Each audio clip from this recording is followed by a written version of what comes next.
Está no ar, Carreira e Suas Vozes. O talk show que conecta pessoas, histórias e negócios. Trajetórias reais, desafios, conquistas e superações que inspiram.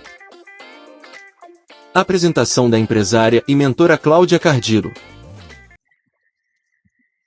Oi, pessoal, tudo bem? Oi, João, tudo bem com você? Bem, prazer em conhecê-la, Cláudia. Um prazer estar aqui no Carreira Suas Vozes. Um prazer estar aqui.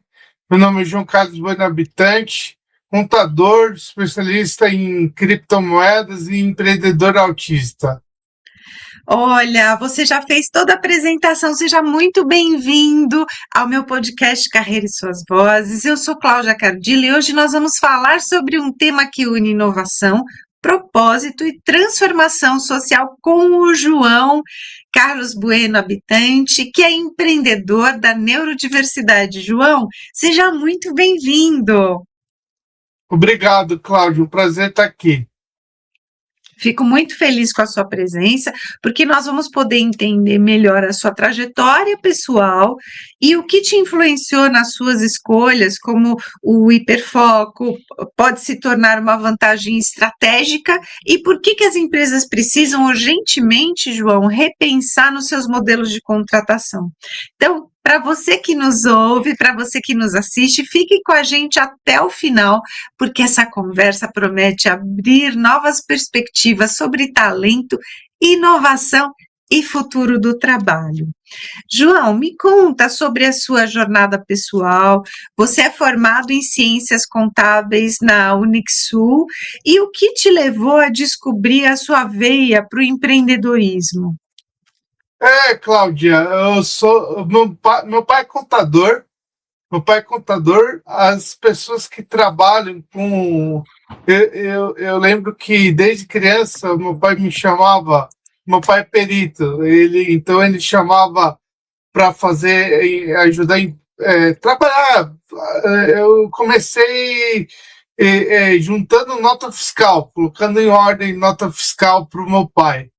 Aí depois eu tinha quando eu tive 18 anos, eu já conhecia a Bolsa de Valores, eu queria ser assessor de investimentos da Bolsa de Valores e também eu estava fazendo gestão financeira. Só que na própria Unixul, só que tinha um professor que falou, pô, João, você tem que fazer contabilidade, seu pai é contador, os amigos do seu pai é tudo contador, faz contabilidade. Aí eu mudei de 6 meses, eu saí da gestão financeira e fui fazer ciências contábeis e me formei em 2016. Agora, em junho de 2026, vou fazer 10 anos de formado e 10 anos com o meu CIC. E aí depois eu trabalhei, durante a universidade, eu trabalhei na empresa Júnior, eu conheci empresários, pequenos empresários, médios empresários, até mesmo grandes empresários, através da universidade, e foi um caminho de empreendedorismo muito bacana, porque na época o meu sonho era trabalhar com trainee, ser trainee, e do que eu lia de documentação na época era que a maior parte dos trainees que eram contratados pelas empresas passavam por empresas júniores. E também eu tinha feito um estudo na época sobre a Companhia Holandesa das Índias Orientais e sua importância na Bolsa de Valores. Porque eu linkei a criação da VOC para a criação da Bolsa de Valores Europeia, que conhecemos hoje até. E foi vários, eu estudava, eu lia exame quando eu estava na escola, eu lia Info, que era uma revista de informática também da exame, e aí eu li alguns livros também sobre... Eu fiz até amizade com o Alexandre Fersignasse, porque ele falou, pô, João, você é o primeiro cara que comprou as 3 edições do meu livro, que é o livro dele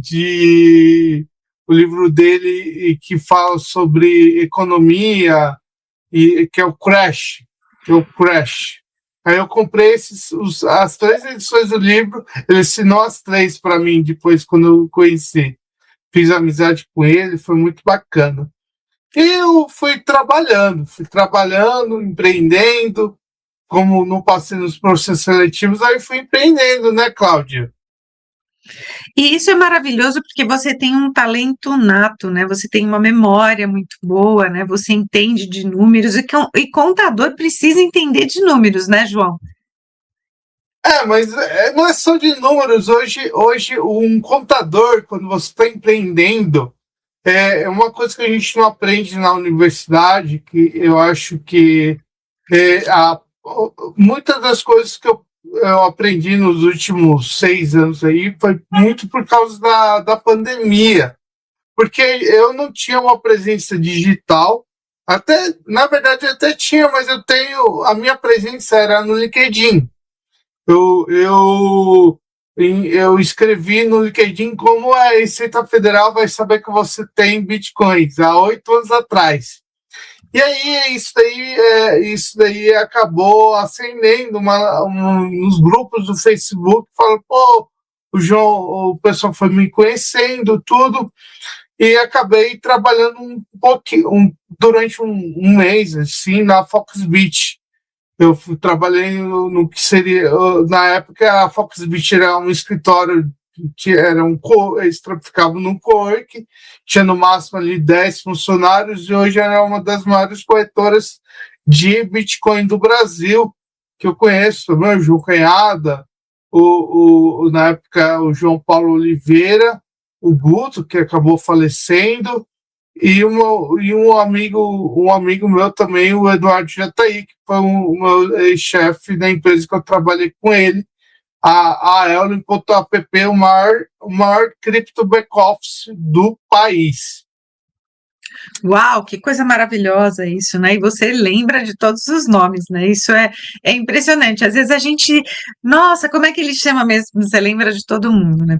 João, você Desculpa de interromper, Cláudio. É interessante que hoje você tem as fotos hoje. é, é, Hoje eu até falo, pô, a pessoa gosta de mudar de celular. Eu fico na mesma. Há 10 anos atrás eu falei, ou eu vou escolher Apple ou eu vou escolher Android. Por quê? Porque se você mantém o mesmo. Você comprou um celular, você sempre manteve ali no Apple ou no Android, você vai ter suas fotos no mesmo local. Então, eu tenho fotos de 10 anos atrás que eu tenho salva lá no Google Fotos ou teria salvo no Apple. Então, eu uso Android há 10 anos, há 12, na verdade. Então, eu tenho fotos de 12 anos salva de tudo que eu tirei foto. Então, por isso que eu lembro muita coisa Isso é também. maravilhoso, né? Porque a gente precisa construir uma memória da carreira da gente. Eu também uso o Google Fotos para muita coisa. Eu descarrego todas as fotos de eventos que eu vou, de palestras que eu participo, dos meus cursos, e vou deixando lá. Eu também tenho foto aí dos últimos 10, 12 anos, com certeza, desde 2012, muita coisa. É claro que eu tenho que baixar no HD para poder guardar isso, porque senão mesmo comprando espaço extra, às vezes não dá para tudo, né? Mas eu vi que você usa crachá de autista, é isso? Sim, sim. Como, quando que você descobriu e como é que foi esse processo de compreensão do espectro autista e de que maneira a sua vivência pessoal inspirou a transformação dos desafios em oportunidades, João? O meu diagnóstico de autismo foi através ocorreu em 2019, é que eu sempre tive crises fortes, assim, de quebrar coisas. Minha mãe fala, pô, o que está acontecendo? Sempre teve o diagnóstico, sempre passou por psiquiatra, sempre passou por psicólogo, e ninguém viu nada. Isso há 20 anos atrás. Tipo, eu já fiz. E aí, se a gente for analisar, aqui tem uma lei que é a lei 12.764. Ela é de 2012. As leis que dão, o pessoal fala, pô, os benefícios do autista, que é o que isso ajuda a gente muito, tá? Todas as leis que existem hoje que dão prioridade para autistas em filas, isso daí ajuda muito. Mas o fato é que, com o meu diagnóstico, a gente conseguiu perceber e tratar a característica. Porque o autismo eu não trato o autismo em si, eu trato depressão e ansiedade, que é uma das coisas que acabo trazendo para mim. Então, hoje o meu quadro de depressão é muito menor do que antes de 2019. O meu quadro de ansiedade, mesmo ainda tendo ansiedade, ainda é muito menor do que 2019, porque eu trato esses sintomas, porque o autismo em si ainda não encontraram uma cura, é uma característica da pessoa. A gente vê até o Elon Musk falando, não, que aquele sistema dele, ele tem um nome daquele sistema, agora eu esqueci. Que ele é o chip, né? Que eles falam, não, nós vamos colocar um chip em você, e aí com esse chip nós vamos conseguir resolver problemas diversos do cérebro humano. Mas isso aí a gente ainda está muito ainda no futuro. Minha irmã é diabética, ainda não encontraram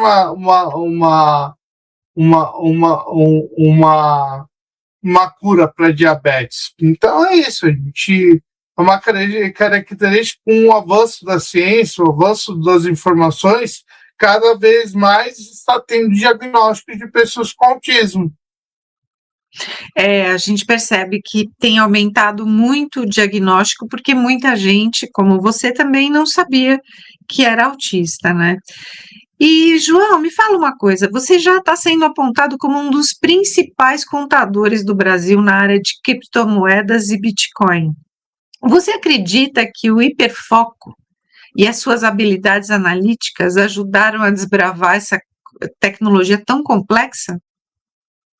Hoje eu sei disso que eu sempre pesquiso no Grok e falo, Grok, coloca aí os contadores que são citados. E aparece meu nome ali no top 10, ali nos top 10 contadores. Parabéns, João, legal. Esse caso no Twitter, tanto que eu tenho 15, eu entendi durante a pandemia como o Twitter funciona, tanto que eu cheguei a ter mais de 15 mil seguidores no Twitter. Uau. Só que tem um fato que, quando eu conheci o Bitcoin em 2014, eu entendi. Eu lembro até hoje, tava lá a Natália Cury, que ela estava com o iPop na época, ela estava com um projeto chamado iPop. Ela veio, ô João, vem aqui, vem participar do meu projeto. Eu falei, não, Natália, não dá, eu quero conhecer o Bitcoin. E aí tinha uma pessoa muito bacana que estava, geralmente o Startup Week tem mentores ali, e estava o Zafiri Félix, né, que é um grande amigo meu, a gente sempre encontra nos eventos de Bitcoin. E aí, quando eu conheci o Bitcoin, eu falei, isso aqui é um software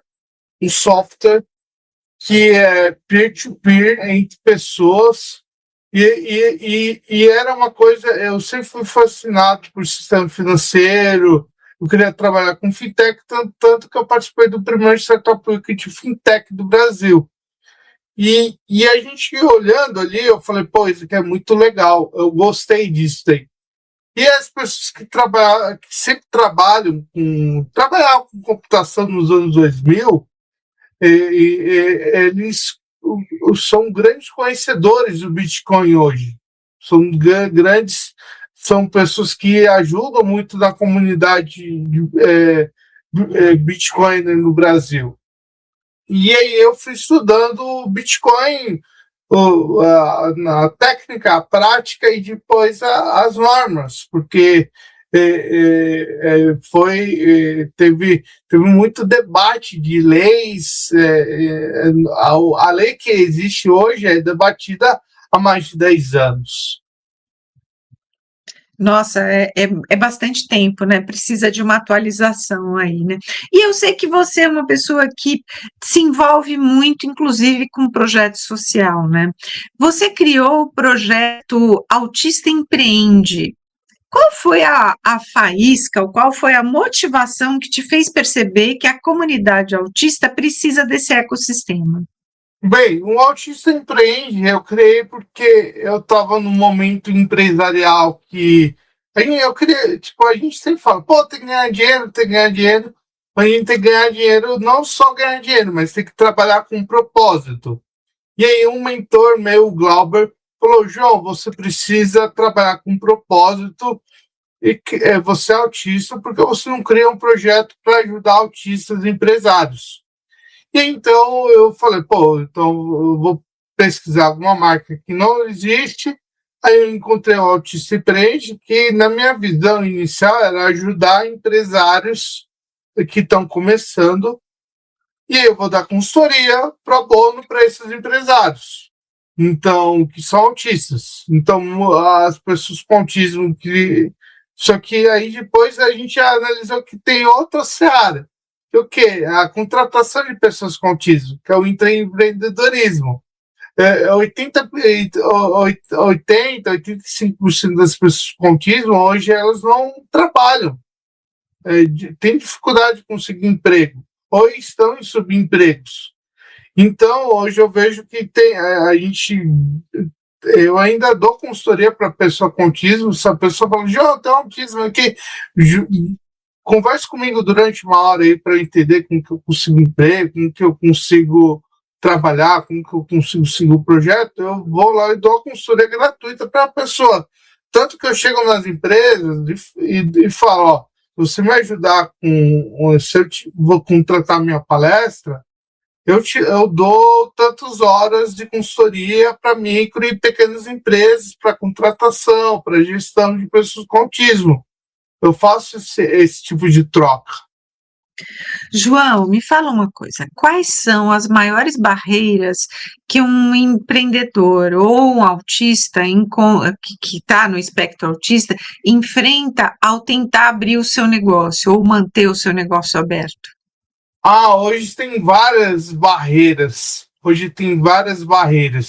Porque tem uma barreira que a gente fez até um artigo sobre isso, que é a barreira da negociação. A pessoa com autismo, ela muitas vezes ela não entende alguns nuances da pessoa.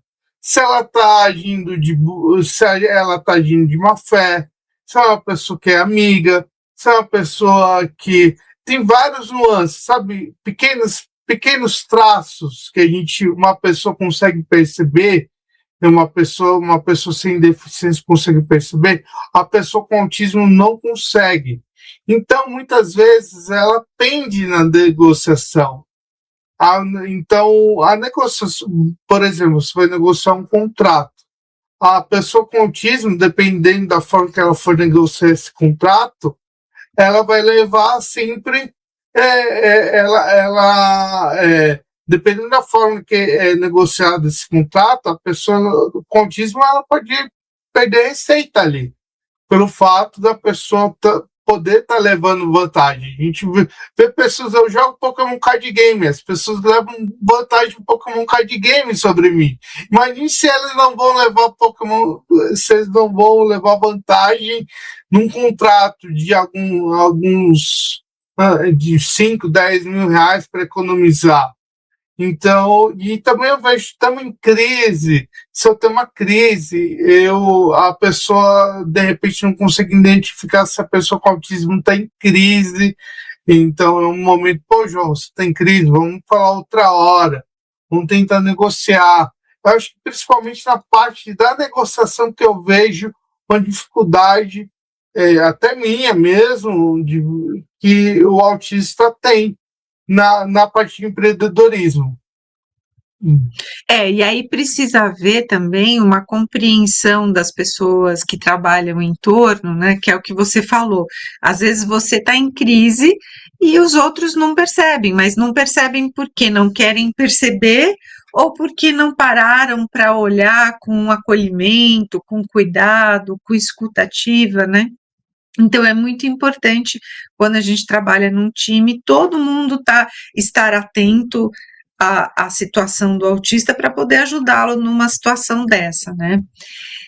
E sobre essa premissa central do compromisso nacional da contratação da pessoa com autismo, como é que tem sido recebida essa lei, esse compromisso pelas próprias empresas que contratam autistas? Bem, o que acontece? Esse ano, no Dia Mundial do Autismo, eu falei, eu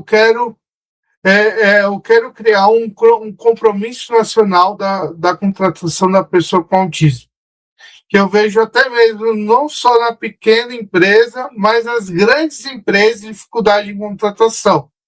Então, meu parceiro Renato, que é um parte do Autista Empreende, Renato Azevedo, especialista, um dos também top 10 especialistas em IA do Brasil. Nós analisamos, vamos criar umas premissas, e, na verdade, o compromisso ele não é uma lei, é um conjunto de atos que beneficiam a pessoa com autismo e ele trabalha em conjunto com o que já é existente. Então, tem a lei, segue a lei. Eu preciso só que você tenha um processo seletivo que envolva a pessoa com autismo, que, por exemplo, o processo que seja adaptado para a pessoa com autismo. Porque hoje a gente vê empresas, a empresa faz a vaga PCD, mas geralmente a vaga PCD, a gente quer que a empresa dê um passo e crie vagas afirmativas para pessoas com autismo. Porque hoje tem vagas afirmativas para mulheres, tem vagas. O que é uma vaga afirmativa, João? A vaga afirmativa, a vaga afirmativa, ela é voltada 100% para a contratação uma vaga 100% no formato de contratação daquela pessoa. Então, se eu estou, por exemplo, eu sou homem, eu não consigo me cadastrar numa vaga afirmativa para mulheres. Então, é voltado 100%.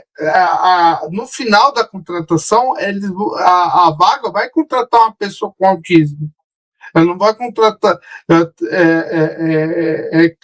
O autismo hoje é uma neurominoria. Então, a gente está. A neurominoria, o que é a neurominoria? A gente está. De todos os problemas de neurodivergência que ocorrem, o autismo é uma neurominoria que precisa de ter uma maior atenção perante os gestores de empresas. E quando que você acredita que esse compromisso esteja pronto para poder levar para a sociedade, para poder levar para a maioria das empresas?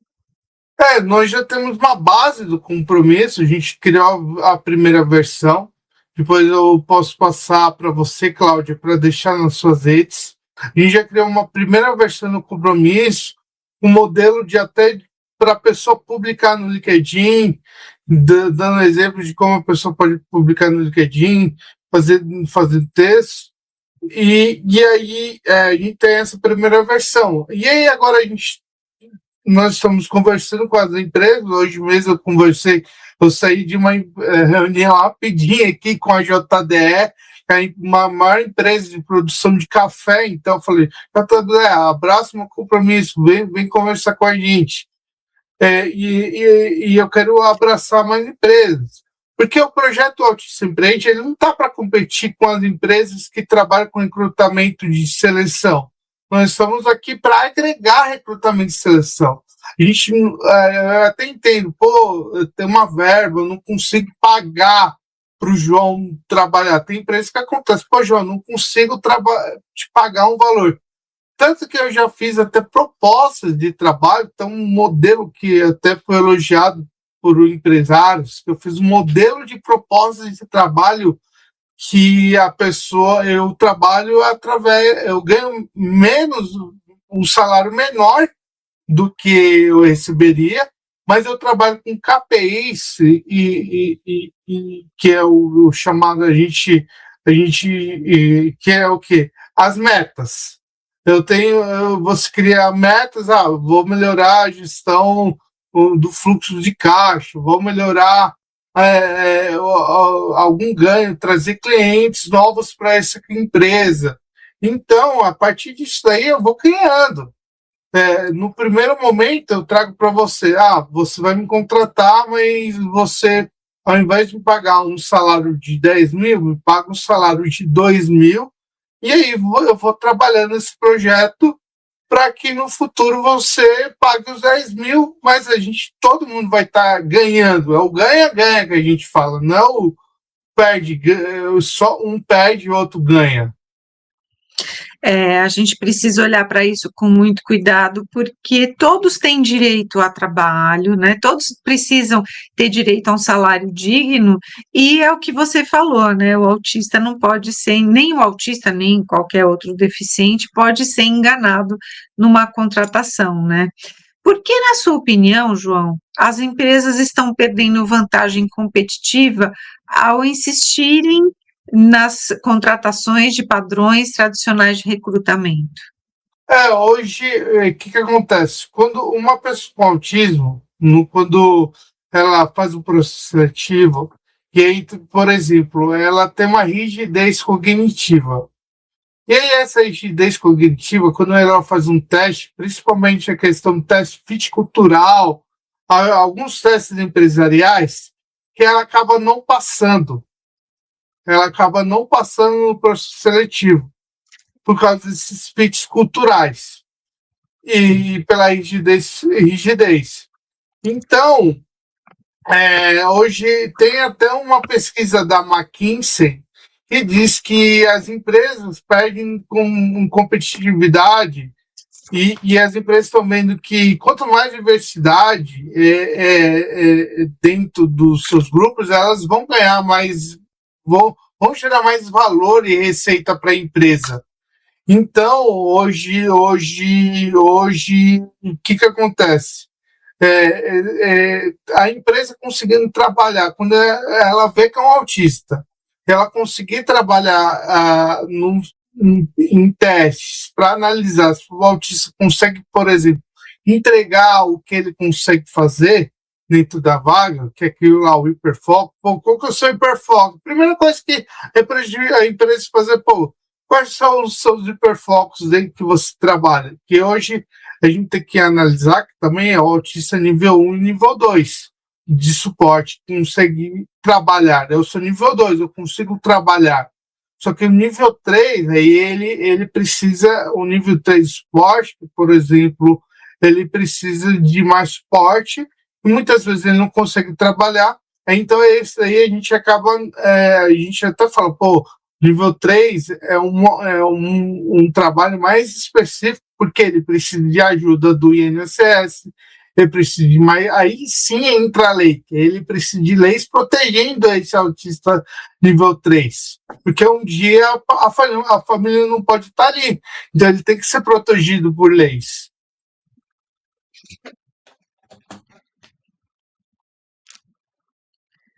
Espera aí, João. Pronto, voltou aqui.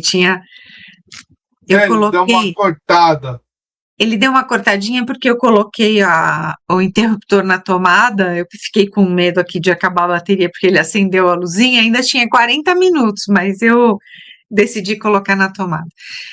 É muito importante essa reflexão que você trouxe, porque a gente percebe, João, que muitos dos profissionais de RH, eles podem remover também os filtros sociais irrelevantes e como é que eles podem focar na avaliação por competência real?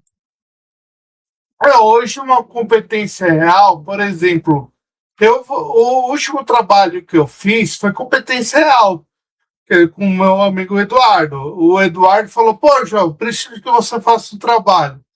E aí ele falou, João, preciso da documentação técnica de prevenção à lavagem de dinheiro para eu montar, para eu entregar no banco. Para entregar no banco, a gente montou um contrato e ele falou, ó, é tanto, eu falei, é tanto, ele falou, concordo com isso daí. Eu escrevi a documentação técnica para ele entregar no banco e passou. Tanto que passou, ele falou, João, agora eu preciso de você escreve mais 10 documentações técnicas dessa eu vou te contratar.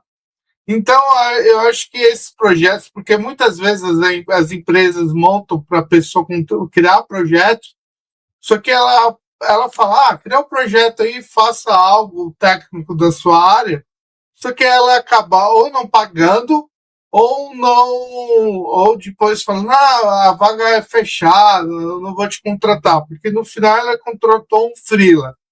Mas criar vagas reais que a pessoa possa entregar as competências dela, que é o quê? Pô, hoje eu tenho competência em prevenção à lavagem de dinheiro, prevenção à lavagem de dinheiro. Então, João, cria aqui um documento técnico de PLD-FT. Eu sei criar esse documento. Eu sei criar esse documento. E tanto que eu criei, não para uma, mas para duas fintechs. Foi para duas fintechs que eu criei esse documento, tanto que eu criei até uma marca chamada Gestão Fintech durante o tempo que eu criei alguns e-books, só que a legislação brasileira do Banco Central mudou algumas normas de fintechs que há 10 anos atrás também, que a lei de fintech nasceu em 2000, na verdade é com a Dilma, nasceu com a Dilma criou o Sistema Pagamentos Brasileiro, o SPB. E aí o SPB começou, aí a partir do SPB, pôde ter a oportunidade de criação como o Nubank ou o Neon. Foram as duas primeiras grandes fintechs nossos através disso. Então, foi criado o Nubank, foi criado o Neon, porque antes disso, por exemplo, antes do Neon, uma pessoa tentou criar uma fintech, que era o quê? Empréstimo entre pessoas. Sabia que ela foi presa, Cláudia? Não, foi presa por causa disso? Foi. Eles criaram um sistema de empréstimo entre pessoas e aí o Banco Central quase prendeu a pessoa. O Banco Central prendeu a pessoa no final. Ela foi solta depois. Mas eles proibiram, o Banco Central falou, não, mano, fechar. E aí só começou a criar fintechs a partir da criação do SPB, que criou a conta de pagamento. Hoje, até meu pai não entende. Pô, João, qual a vantagem de conta de pagamento? Eu tenho meu banco lá, tudo. Eu falo com o meu gerente. Não, a conta de pagamento ela veio para criar versões simplificadas dos bancões.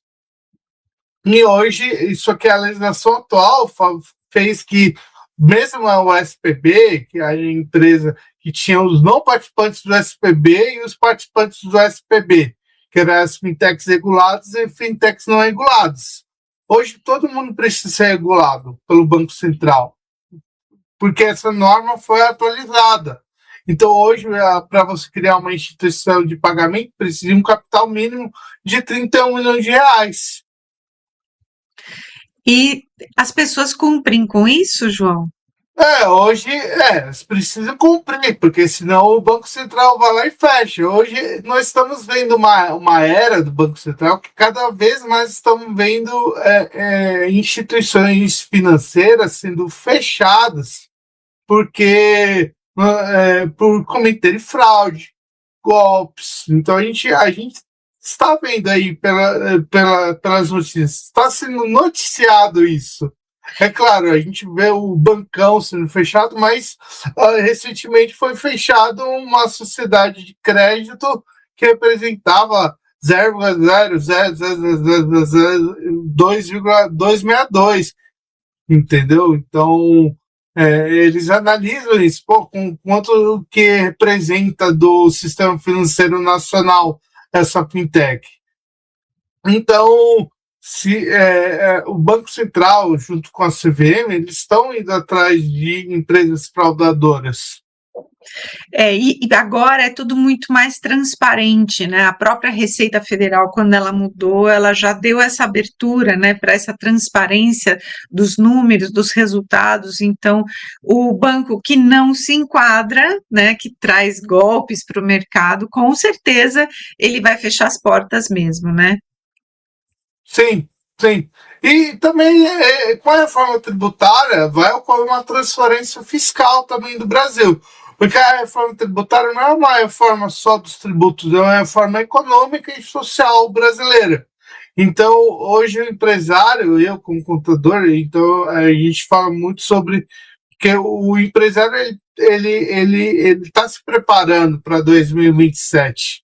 Porque quando chegar em 2027, não é que pode entrar outro governo. Pode, mas o outro governo ele não vai conseguir mudar 100% a reforma tributária. Não dá mais, não dá. Nós já estamos em um carro, nós já estamos numa Ferrari a 300 km por hora e como eu gosto de Fórmula 1, nós estamos na Rouge, que é o quê? Uma curva que o carro passa em alta velocidade. Ele vai brecar um pouquinho, mas ele vai passar em alta velocidade. Não dá mais para brecar a reforma tributária. Ela já é uma realidade. Foi vários estudos, nós estamos sendo preparados pela reforma tributária há vários anos. E o pequeno e médio empreendedor precisa se preparar para essa nova fase aí da reforma tributária, porque tem muita coisa acontecendo, né? E eu quero falar agora um pouco sobre a inteligência artificial, porque nós estamos vivendo numa era completamente diferente do que a gente vivia antes e não tem mais volta. Do mesmo jeito que o carro que você trouxe aí, ele já está da curva para fora e já está acelerando, não volta mais, a inteligência artificial também. E você tem muita facilidade para números, você tem facilidade para informações técnicas. Como é que essa facilidade na linguagem literal se tornou um diferencial competitivo nessa era da inteligência artificial e da engenharia dos prompts, João? Cláudio, o autismo é muito literal. A pessoa com autismo é muito literal. Então, tudo que eu faço na vida, eu ajo na literalidade. Bem difícil essa palavra. Desculpa, pessoal. Eu sou muito literal. Vamos simplificar um pouco. Sou muito literal. Eu vou na letra ali. Então, eu sou. Hoje, quando você faz um prompt, a pessoa vai lá e faça algo. Escreva dessa forma. E aí, no prompt, eu desenho o prompt. Nós temos até um estudo que o autista pode ser um excelente engenheiro de prompt, que é uma das novas profissões que foi criada com a inteligência artificial. Então, a pessoa vai lá, ela cria um prompt de como que a IA precisa seguir, de como que a IA precisa analisar aquele termo. E hoje, até mesmo para um escritório de contabilidade, ele precisa trabalhar com IA. Ele tem que ter uma IA, claro, não que vai tinha até época que a gente fala, vai excluir o júnior. Não, o júnior, ele vai estar trabalhando ali para criar um prompt. Porque ele tem habilidade técnica, ele entende de contabilidade, ele vai ensinar a IA a entender de contabilidade. E aí a IA vai fazer o operacional.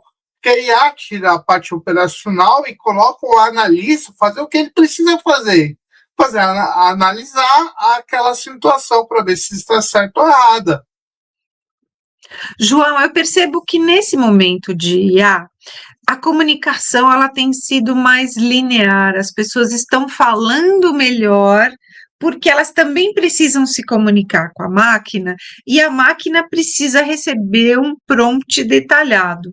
Senão ela não faz exatamente o que a gente quer, ou a imagem, ou o vídeo, ou o texto que a gente quer. Você acredita que a IA esteja também nos ensinando a se comunicar melhor? É, eu acredito que sim, porque até mesmo aí ajuda a gente a comunicar melhor, principalmente na pessoa autista. Porque, por exemplo, eu chego lá, eu tô na última empresa que eu trabalhei, eu tô no grupo de trabalho. Eu falo, geralmente eu escrevi, eu falava, sim, tudo bem. Ok. A gente utiliza poucas frases para responder. Mas Renato, a gente tem um prompt que ele segue o método Oda, e aí ele ajuda, a gente comunica com a IA, fala, eu preciso comunicar esse tipo de comunicação. E aí ele faz a comunicação exata para a empresa. Ali, ele dá uma comunicação melhor para mim do que eu passei para a IA. E então a gente. É claro, não que eu vou só ficar replicando no LinkedIn, que tem o pessoal que fala no LinkedIn, fala, pô, você vem aqui, só fica respondendo através de IA no LinkedIn. Mas a gente tem a mesma forma que a gente precisa explicar na IA, o método ODA, por exemplo, ODA, a gente consegue também conversar mais com as pessoas. Eu mesmo, depois que a interação social que eu tive com o tempo não foi sucunhar, mas foi mais também porque eu fui fazer um hobby, não é, Cláudio? O hobby que eu faço hoje é jogar card game. Então, todo final de semana eu tô com minha equipe jogando card game. Então, tem uma interação social ali. Isso daí, interação social melhorou muito. Eu tenho até um artigo no meu LinkedIn de como o Pokémon Card Game melhorou a minha comunicação com as pessoas, porque eu era muito devagar, eu era muito tímido. E pode ver, se você for no meu canal há 5 anos atrás, eu tinha uma comunicação muito, ou seja, meio que muito lenta. E hoje eu tenho uma comunicação diferente. Além de se comunicar diferente, né, você fala muito bem, você entende muito bem as expressões, né, e eu fico muito surpresa de ver o quanto você expandiu o seu conhecimento para poder ajudar o empreendedor autista, poder ajudar na contratação do autista. Então, você também levanta a bandeira do autista, João, para poder ajudá-los a seguir uma carreira, né? Porque todos precisam de ajuda e você pega na mão e segue de mão dada. Isso é maravilhoso. Parabéns pelo que você faz, João. Hoje a pessoa com autismo, hoje eu vejo cada vez mais autistas, com pessoas com características de autismo, apoiando a bandeira do autismo. E também é importante porque como as pessoas falam, pô, tem os benefícios da pessoa com autismo. A gente, não é que a gente tem os benefícios que a gente tem da lei, nos ajudam, por quê? A gente não nós somos prioritários em filas, em lugares, nós temos uma gratuidade de ônibus, por exemplo, e pagamos uma entrada em cinema. Só que as outras coisas que vêm também, pô, tem as crises, tem. Minha mãe sabe disso. Eu postei até uma foto dela no dia do Mundial do Autismo. Falei, pô, mano, olha só, a minha mãe me ajuda muito aqui em casa. Me ajuda muito. Ela é o meu suporte ali. Meu principal suporte, minha principal. Eu brinco que a assessora mora. A assessora mora é minha mãe. E ela ajuda muito. Minha avó também, minha irmã. Então, meu pai também. Mas cada um tem um seu jeito ali de lidar com as coisas. Então, É exatamente isso, né? E eu acho que o programa do Mion, e ele trazendo a família para dentro do programa, trazendo o filho dele autista, também começou a quebrar barreiras com as pessoas, percebendo que o autista precisa desse suporte que você está falando, né? Sim, o meu é muito importante. Minha avó assiste todo domingo o programa do meu. Eu falo, ó, que eu vou há 10 anos na Comic Con. Falou, pô, eu vou encontrar com o meu lá na Comic Con. E a gente vê o programa dele, ele sempre traz a pessoa com autismo, mas que ela não é uma pessoa com autismo ou que está empreendendo, mas é uma pessoa com autismo que está criando música, por exemplo. Os últimos vezes que eu vi, esse filme está trazendo um músico, uma pessoa que trabalha com música. Então, isso é muito bacana. A Lei Romero Mion foi muito importante mesmo para pessoas com autismo. Ela ajudou muito, que criou o CIPTEA. O CIPTEA é o documento nacional, ele, na verdade, não é um RG, mas ele não é nacional, é Estado e Prefeitura. Você consegue pelo Estado ou pela Prefeitura. E aí, a partir disso, você consegue ter ali no seu CIPTEA que você tem um documento que a pessoa vai lá e escaneia o seu CIPTEA que comprova que você tem autismo. Então, isso aí, por exemplo, uma blitz policial, eu ando isso aqui também, também não só para dizer que eu sou ter autismo, mas me proteger. De repente, uma blitz policial, pô, tô ali, oh, parado aí, então, calma, eu sou contador, então autismo também, tem que acontece, mas tem no supermercado, pô, eu preciso de ajuda, não, dos lugares, então se a pessoa precisa de ajuda, ela tem alguma crise, já aconteceu de estar num lugar e ter uma pessoa com crise. Então as pessoas conseguem perceber que a pessoa tem autismo e poder ajudá-la de uma melhor forma. E você trouxe exemplos excelentes. O primeiro da blitz, né? Que os policiais eles precisam saber que a pessoa tem autismo, principalmente que o barulho e o ruído, né?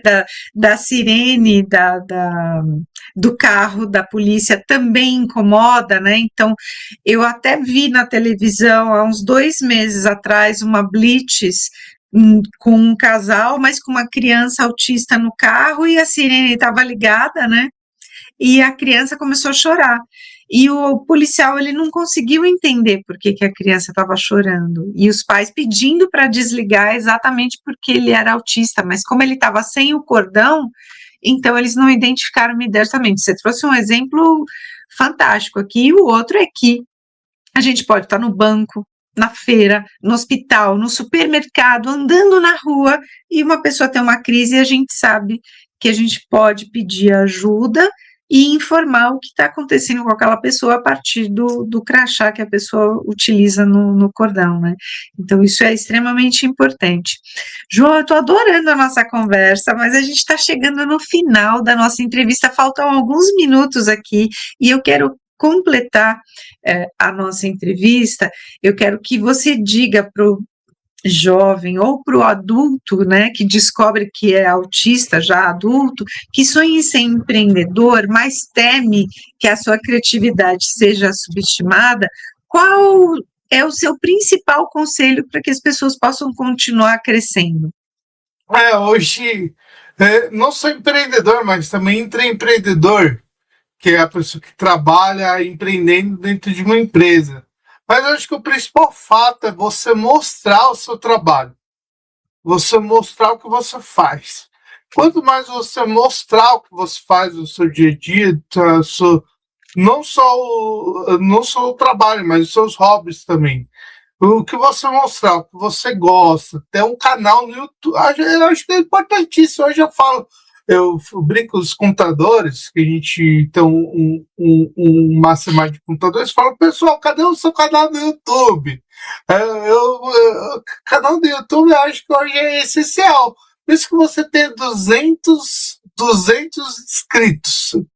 Você faz lá o canal com 200 inscritos, a pessoa vai ver lá o seu vídeo e de repente ela vai dizer, pô, gostou de jogo, contrata ele, porque é ali que você mostra o seu trabalho, é o que você mostra. Então, é, até mesmo podcast, entre outras coisas, mas acho que o essencial é você ter um canal no YouTube, porque uma câmera hoje, eu até falo, não precisa ter acabei como tive a oportunidade e condição financeira, comprei uma câmera de 4K. Mas hoje uma C920 que é Full HD, hoje você com uma câmera Full HD, você já consegue trabalhar teu canal ali no YouTube. E o microfone, hoje tem muitos microfones bons que você consegue comprar com bons valores até. Então, então é isso, você começar com ou até mesmo a câmera do seu celular, porque a câmera do celular pode ser utilizada para gravar o seu som, a sua voz e também gravar para o YouTube. Então, se você tem um celular, você começa o canal no YouTube além do Instagram. E a gente está vivendo a era da comunicação online, né? E é o que você falou, né? Vamos aproveitar esse momento para que a gente possa se comunicar dessa forma mesmo, porque é uma forma que ajuda a ensinar, né? Você vê, você ouve a pessoa no YouTube, ela compartilha da vida dela, dos estudos, do dia a dia, no meu caso, do meu conteúdo educacional. Então, cada um compartilha aquele talento que mais tem de melhor, né? Sim, isso mesmo. João, eu adorei a nossa conversa. Quero te parabenizar pelo teu compromisso social, por tudo que você tem feito pelo autista. Me passa o compromisso, sim, que eu me comprometo com você a publicar também no LinkedIn, poder ajudá-lo a fazer com que cada vez mais pessoas e empresas conheçam esse compromisso de contratação da pessoa autista. Muito obrigado, Cláudio. Prazer conhecê-la. Um prazer conhecê-la mesmo. Muito bacana aqui o seu espaço. Eu quero ver até outros podcasts antigos de empresários. Eu acho que hoje podcasts, até mesmo podcasts locais, podcasts. Hoje eu sei que, por exemplo, ali em Guarulhos, tem vários podcasts hoje e podcasts de nicho que são muito bacanas, que você consegue ver outras pessoas que não estão não estão todo dia na mídia, vamos dizer assim. A gente olha certas pessoas, pô, tá em todo lugar. Mas você olha o podcast local, você olha, pô, olha só essa pessoa aqui, que bacana. Então, eu acho que isso é muito interessante, muito importante para a internet e para as pessoas também. Não só os gigantescos podcasts, mas os grandes podcasts como a Cláudia também são muito importantes. Prazer, tá? Muito obrigada. Eu fico muito feliz com o seu feedback, porque o objetivo do Carreira e Suas Vozes é dar voz ao pequeno e médio empreendedor, às pessoas que não têm oportunidade no dia a dia de dar uma entrevista. Claro que todo mundo quer os grandes empresários para que eles possam falar, para que eles possam trazer exemplos, dicas legais, mas o pequeno também tem, porque o pequeno compartilha as histórias já tenho ouvido muito isso aqui, né? Um ano de podcast, o quanto a pessoa empreendeu, o quanto ela se esforçou, ela quebrou, mas ela se encheu de coragem, empreendeu de novo e já tem uma empresa de muito sucesso. E não é só uma pessoa falando, são várias pessoas que falam sobre isso, porque a gente não aprende empreendedorismo na escola. A gente tem que estudar no momento em que a gente decide ser empreendedor. Isso também aconteceu comigo quando eu decidi empreender. Essa é a minha terceira empresa e eu já tenho 20 anos de empresa, de agência de comunicação. Mas eu tive uma empresa que levava música porque eu sou musicista, levava música para dentro das empresas por meio dos recursos humanos. Então, tinha aquele day off na sexta-feira e as pessoas aprendiam a cantar em grupo para poder interagirem melhor nas equipes. Essa empresa fechou depois de alguns anos. Depois eu abri uma outra empresa de marketing esportivo, também fiquei 5 anos com ela, percebi que não era o caminho, porque o meu caminho sempre foi a comunicação. Então, quando a gente tem o dom, quando a gente tem um talento, a gente precisa encontrar o nosso propósito, né? E foi isso que eu encontrei lá atrás, por isso que eu decidi dar voz aos pequenos e médios empreendedores, porque os grandes têm muito mais oportunidade, mas os pequenos e médios vivem cavando aí as suas oportunidades e têm ouvido histórias maravilhosas aí ao longo desse ano, já são quase 100 episódios que me enchem de alegria, como o de hoje aqui, participando com você, foi muito bom, percebi... O diz é assim, é que quando a pessoa autista aplaude, é assim, o pessoal sem som, né? aplaude sem som, ele levanta a mão e aplaude sem som. Que legal, João, parabéns. Prazer, Cláudia. Adorei, nós falamos sobre coragem, sobre autenticidade, sobre transformar aquilo que muitas vezes é visto como limitação em um verdadeiro diferencial competitivo. E a sua trajetória, João, mostra que a neurodiversidade não é apenas uma pauta social, mas uma oportunidade real de inovação para empresas e para a sociedade como um todo. Parabéns, João! Obrigado. Então, nos vemos em breve. E para você que nos acompanha, para você que gostou desse episódio, se faz sentido para você, compartilha com outras pessoas, manda aquele aviãozinho para que você também ajude a mensagem do João chegar mais longe. É isso aí, pessoal. Curte e compartilhe. Muito obrigado, tá? É isso aí. Eu sou Cláudia Cardillo e te encontro no próximo episódio do Carreira e Suas Vozes. Tchau!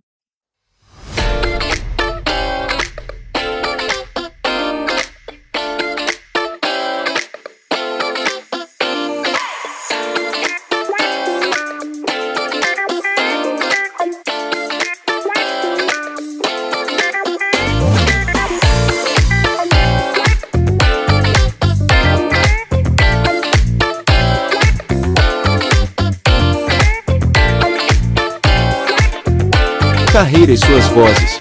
Sua jornada começa aqui.